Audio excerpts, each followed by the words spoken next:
Welcome back to Father-Son DIY Garage. Today I'm going to show you guys how to swap out a pressure regulator.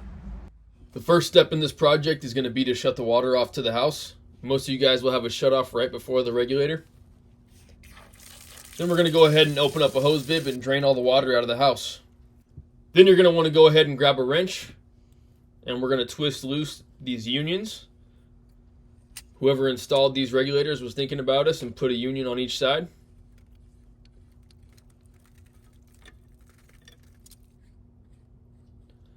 Once you crack those loose, just spin them off by hand.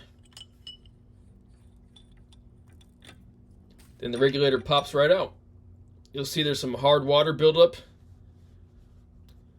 These last about 4 to 7 years, so it's nice to have these unions in to change them out. There's the old gaskets.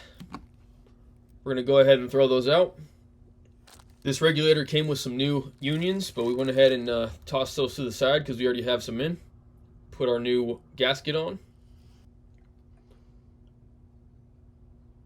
And you can go ahead and set that regulator with the arrow pointing towards the flow of water. In this case, it's going to be up towards the house.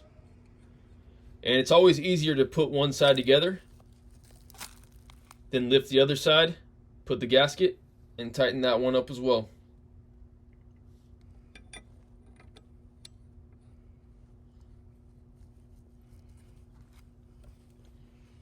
And once you have those hand tight, you're going to want to grab your wrench again.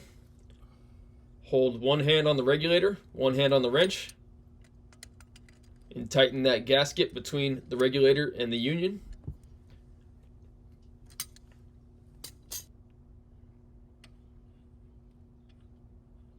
Shut that hose bib, and you can turn the water back on. We went ahead and put a pressure gauge on our hose bib. Started off at around 47 psi and cranked it up to 70. And we're going to have a video showing you guys how to do this on our next upload.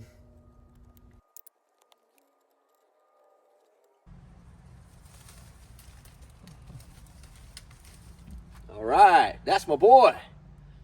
And that's how you get your son to change out your pressure regulator. Give it a try sometime. All right, another quick, easy project checked off the to-do list. And you know what that means? Time for beer.